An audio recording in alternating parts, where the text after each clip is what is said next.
The wind howled through the misty fjords of the Puget Sound, rattling the fogged windows of my waterfront cottage as I, Rhea Lang, carefully packed the last of my hand-baked breads into a willow basket. It was November 30th, 2025, my 38th birthday, and the stormy sky outside mirrored the subtle storm brewing in my chest. For weeks, I'd poured my heart into crafting gifts for my family's Thanksgiving reunion, a loaf of rosemary sourdough for my mother, shaped like her favorite flower, a rye boule for my father, etched with his initials, and a braided challah for my younger brother, Silas, infused with herbs from our childhood garden, a nod to our shared baking memories. The phone rang at 5:05 p.m., my mother's name flashing on the screen. I answered, flour-dusted hands trembling, expecting her usual barrage about the feast or table settings. Instead, her voice was icy, rehearsed, like a baker discarding a failed batch. "Rhea, we've decided it's best if you don't join us for Thanksgiving this year."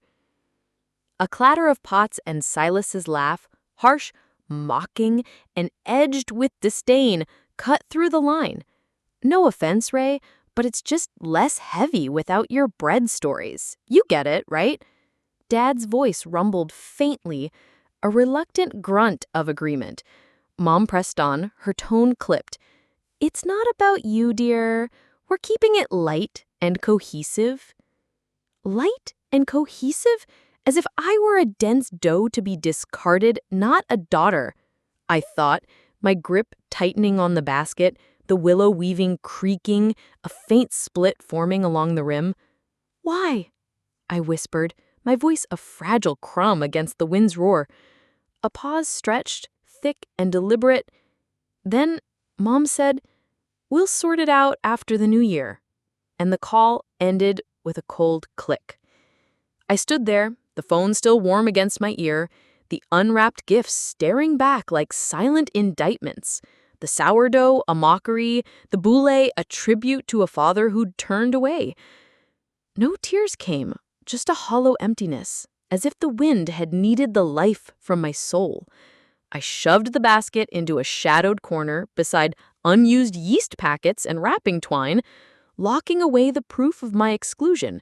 The question wasn't why they'd done it, but what they'd concluded about me long before that call. A recipe of neglect baked over years. I grew up in a cozy stone cottage in Bellingham, Washington, where the sound of waves blended with the aroma of my mother's lavender loaves and dad's brewing cider. Mom, Fiona Lang, ran an artisan bakery, her warmth drawing locals like bees to honey. Dad, Victor Lang, taught culinary arts at the community college, his classes alive with tales of heritage recipes.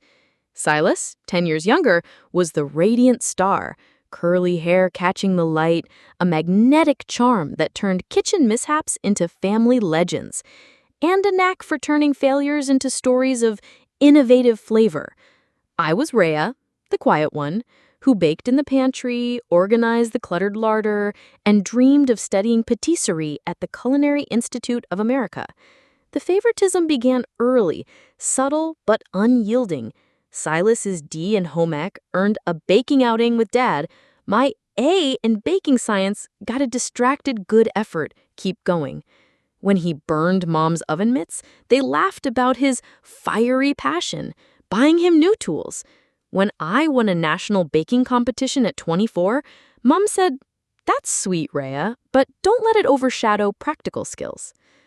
I left for community college at 23, funding it with scholarships and selling my baked goods, later enrolling in the Culinary Institute's online program while working as a bakery assistant. Silas stayed home, drifting through food truck gigs, barista shifts, and now a sustainable food vlog with suspicious funding. I never envied his shine. I cherished his energy, seeing it as a yeast to my dough. I drove home for his 28th birthday, planned a bake-off party, covered the ingredients when Mom forgot, and baked him a custom cake as a gift. I sent Dad rare spice blends, helped Mom with bakery accounts during rains, stayed up late editing Silas's vlog recipes. But their holiday cards read, Silas is cooking up Flavor Quest vlog. Rhea's busy in the gorge. Last summer, Silas called, frantic about a failed vlog sponsorship. I wired him $4,000, no questions, and he called me his secret ingredient. Then on my birthday, he laughed and said, "Less heavy without your breads." A week later, I scrolled Instagram, seeking distraction, and found their Thanksgiving post. The familiar walnut table, mom's herb centerpiece, dad's olive napkins. Except I was gone. In my place stood Gemma Rossi, a chic food blogger with a vineyard villa and a huge following. She posed with Silas, arms linked, mom beaming beside them. The caption read, "Thankful for our new flavor this season." More photos followed, Gemma baking with dad, toasting with mom, laughing with Silas by the fire. My absence wasn't just a void, it was filled, curated, and flaunted for all to see. I checked our family chat. Deleted, not muted, erased, as if I'd never risen. Old photos on mom's profile, my 32nd birthday, dad's 68th, remained, but I was untagged, a ghost in my own recipe. In mid-December, a letter arrived, not from Bellingham, but from Napa Valley, California. A thick parchment envelope bore the seal of Vale and Sterling, attorneys at law. Expecting a debt notice, I opened it with caution. Dear Miss Rhea Lang, as executor of the estate of Isabella Lang, your presence is requested regarding inheritance matters. Grandma Isabella, my father's mother, whom I thought had passed 13 years ago after a whispered dementia. I dialed the number, hands shaking. "Miss Lang," said a calm voice, "Attorney Victoria Sterling. Isabella passed on November 17th, 2025.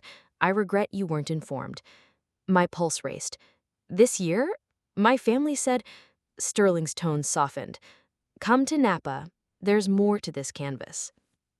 2 days later, I sat in her sun-drenched office, the vineyard stretching beyond.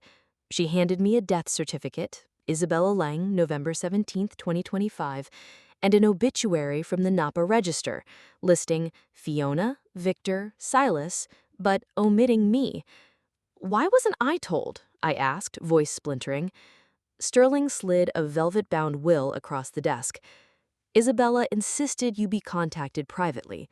She distrusted your family's motives. The will granted me everything. Her Napa Valley vineyard estate with its baking kitchen, a $9.2 million investment portfolio, her recipe archives, and a pantry filled with her unfinished spice blends. Silas received $55,000, my parents a rusted baking tin.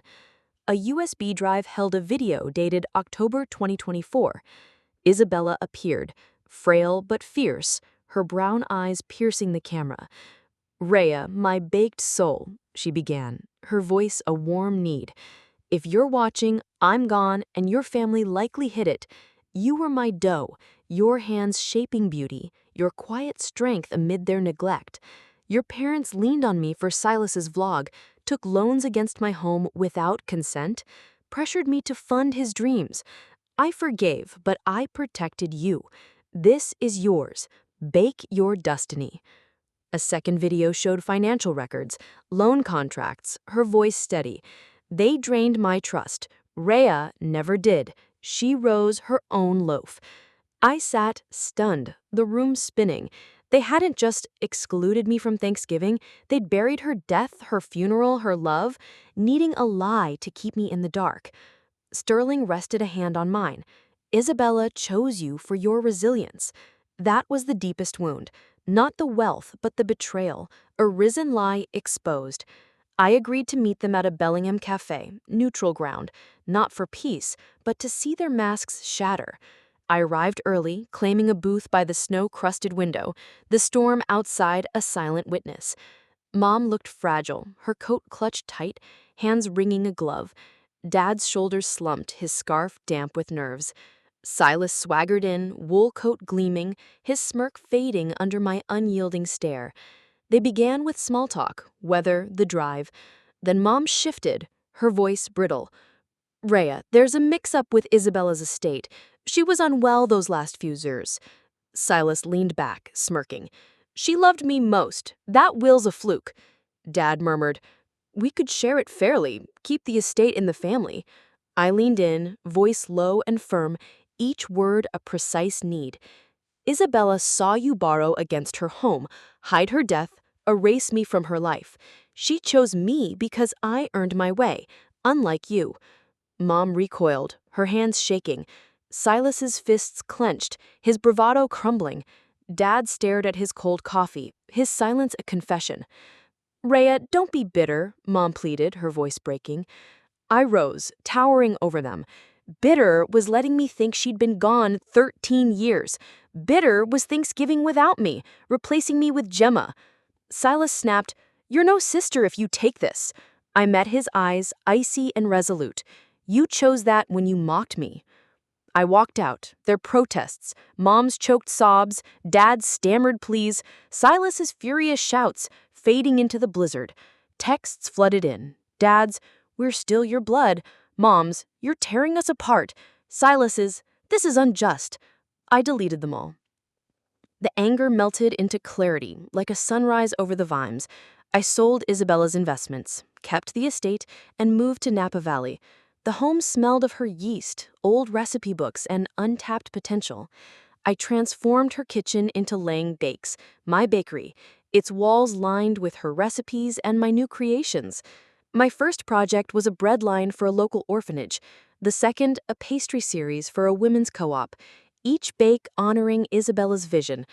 I hired Leo as my bakery manager, his warm humor balancing me, and we built a passionate team. At night, I baked Isabella's unfinished recipes, her voice a whisper in my mind. Create, Rhea. Rise your truth. This Thanksgiving, I hosted in my estate, not in Bellingham, but a new sanctuary. Leo brought challah, his family's recipe. Neighbor Maria brought churros, her spices warming the air. Friends, bakers, poets, a mosaic of souls filled the table with laughter, eclectic dishes, and stories. No turkey, just lanterns casting a warm glow, a fiddle duet playing softly, the windows fogging with life. I placed Isabella's photo on the mantel, us at her oven, both smiling, no one else in frame, a silent testament to her choice. Silas emailed, demanding his $55,000, his tone entitled. I forwarded it to Vale, who issued a legal warning. Mom sent a tearful note, pleading for family peace. I left it sealed. Dad called, leaving a voicemail of silence, a plea without words. I didn't need their redemption. Lang Bakes thrived. 35 commissions in the first month, then 70, a national grant for a community baking program along the Columbia River. The estate's oak door now bore a brass plaque, Rhea Lang, Baker. Isabella's legacy wasn't just riches, it was proof I'd always been enough, a dough they couldn't deflate. They thought they'd needed me out, but I rose a future they'd never taste.